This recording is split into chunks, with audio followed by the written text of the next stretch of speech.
Hello, vision വ്യൂസിൻ്റെ പുതിയൊരു വീഡിയോയിലേക്ക് എല്ലാവർക്കും സ്വാഗതം. ഇന്ന് സ്റ്റാഫ് സ്പോർട്സ് മീറ്റിനെ കുറിച്ചിട്ടുള്ളൊരു കുഞ്ഞു വ്ളോഗാണ് ഷെയർ ചെയ്യുന്നത്. ഇത് നമ്മുടെ കോളേജിൻ്റെ അടുത്ത് തന്നെയുള്ള ഒരു ടർഫിൽ വെച്ചിട്ടാണ് നടന്നിട്ടുണ്ടായിരുന്നത്. കറക്റ്റ് പ്ലേസ് ധാർലക്കട്ടെ നാട്ടക്കൽ എന്ന് പറയും, മാംഗ്ലൂരിലുള്ള. സോ ഇങ്ങനെ എല്ലാ വർഷവും നടക്കലുണ്ട് എന്നാണ് കേട്ടത്. പക്ഷേ ഇപ്രാവശ്യം സിൽവിയറിൻ്റെ ഭാഗമായിട്ട് കുറച്ച് ഗ്രാൻഡായിട്ട് നടത്തിയിട്ടുണ്ട് ഇവർ. സോ അങ്ങനെ ഇടയിൽ നിന്ന് നബീൽ സാർ ജ്യൂസ് കുടിക്കാന്ന് വെച്ച് പറഞ്ഞിട്ട് എന്നെ കൂട്ടിക്കൊണ്ട് കൊണ്ടുപോകാം. ഞാൻ ട്രോഫീൻ്റെ ഭംഗി കണ്ടാൽ എത്രയായാലും മതിയായിരുന്നില്ല. അങ്ങനെ ഞാൻ ട്രോഫീനെ നോക്കിക്കൊണ്ടുണ്ടായി.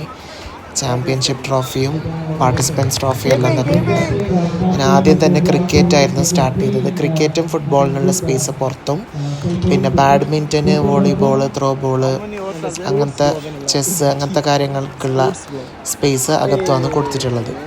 സോ ആദ്യം ക്രിക്കറ്റാണ് സ്റ്റാർട്ട് ചെയ്തത്, മെൻസ് ക്രിക്കറ്റ്. പക്ഷേ ഓവറോൾ ചാമ്പ്യൻ നമുക്ക് PFGCക്ക് തന്നെയായിരുന്നു. നമ്മൾ ഓവറോൾ ചാമ്പ്യന് മെൻസ് തഗ് ഓഫ് വാറിൽ ജയിച്ചു, വിമൻസ് തഗ് ഓഫ് വാറിൽ ജയിച്ചു, women's badminton and women's throw ബോളിലാണ് ജയിച്ചിട്ടുണ്ടായിരുന്നത്. ഓവറോൾ PFGCക്കാണ് കിട്ടിയിട്ടുണ്ടായിരുന്നത് ചാമ്പ്യൻഷിപ്പ് ട്രോഫി. സോ അതിൽ വളരെയധികം സന്തോഷമുണ്ട്. ഇപ്പുറത്തെ കൂട്ടിൽ ഫുട്ബോളും നടന്നുകൊണ്ടുണ്ട്. P80 ആയിട്ടാണ് മാച്ച് ഉണ്ടായത്. സോ അങ്ങനെ നല്ലൊരു വൈബായിരുന്നു അന്നത്തെ ഞായറാഴ്ച ദിവസം. അവധി ദിവസമാണ്, എന്നാലും നമ്മളെല്ലാവരും നമുക്ക് അവധി ദിവസത്തിൻ്റെ ഇത് മാറ്റി വെച്ചിട്ട് എല്ലാവരും വന്നിട്ടുണ്ടായിരുന്നു. ഓക്കെ, അങ്ങനെ ഓരോ ഇവൻറ്റും ഓരോ കൂട്ടിൽ വെച്ചിട്ട് നടന്നുകൊണ്ടുണ്ട്. നമ്മുടെ കളി കഴിഞ്ഞിട്ട് ഫുട്ബോളിൽ നമ്മൾ തോറ്റിട്ടുണ്ടായിരുന്നു കേട്ടോ. തോറ്റിട്ട് വരുന്ന വരവാണ് ഇത്. സോ അങ്ങനെ അത് കഴിഞ്ഞിട്ട് ഇന്നർ സ്റ്റേഡിയത്തിലുള്ള ഇതാണ് ത്രോ ബോളാണ്, ലേഡീസിൻ്റെ ത്രോ ബോളാണ് നടക്കുന്നുള്ളത്. സോ അതിൻ്റെ അകത്തേക്ക് പോയി. അത് കഴിഞ്ഞ പാട് ഞങ്ങൾ ഫുള്ളായിട്ട് എൻകറേജ്മെൻ്റ് ആയിരുന്നു. നമ്മുടെ എൻകറേജ്മെൻറ്റ് മൂലം ഇവർ കളിയിൽ ജയിച്ചു. ഫുള്ള് ആരിഫ് സാർ, ലോഹിത് സാറിൻ്റെ എൻകറേജ്മെൻ്റ് ഉണ്ട്.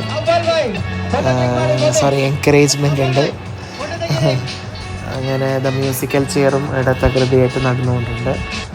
ഇത് മൊത്തത്തിൽ എല്ലാ കോളേജിൻ്റെയും ഉള്ള മ്യൂസിക്കൽ ചെയറാട്ടോ. സോ അതൊക്കെ മ്യൂസിക്കൽ ചെയർ കഴിഞ്ഞപ്പാട് നമ്മൾ ലഞ്ചിനുള്ള സമയമായിരുന്നു. ലഞ്ചൊക്കെ കഴിഞ്ഞിട്ടായിരുന്നു തഗ് ഓഫ് വാർ വിമൻസിൻ്റെ ഉണ്ടായിരുന്നത്. പിന്നെ അത് നടന്നുകൊണ്ടുണ്ട്. സോ അതിൻ്റെ രംഗങ്ങളാണ് നിങ്ങളീ കാണുന്നുള്ളത്. അങ്ങനെ ഇതിലും നമ്മുടെ ടീമാണ് ജയിച്ചത്, വിമൻസ് തഗ് ഓഫ് വാറിൽ. പിന്നെ സോ അതിൻ്റെ ആഹ്ലാദങ്ങൾ തന്നെയാണ് ഇത് കാണുന്നത്. സോ വൈകുന്നേരത്തിനോട് അനുബന്ധിച്ചിട്ടുള്ള സമയത്തായിരുന്നു മെൻസ് വോളിബോൾ ഉണ്ടായിരുന്നത്. ഇതിൽ നമുക്ക് അൺഫോർച്ചുനേറ്റ്ലി ജയിക്കാൻ വേണ്ടിയിട്ട് പറ്റിയില്ല. ബട്ട് നല്ല ഫൈറ്റ് ടീമായിരുന്നു ഓപ്പോസിറ്റ്. പിന്നെ ലാസ്റ്റ് ആയിരുന്നു ബാഡ്മിൻ്റൺ.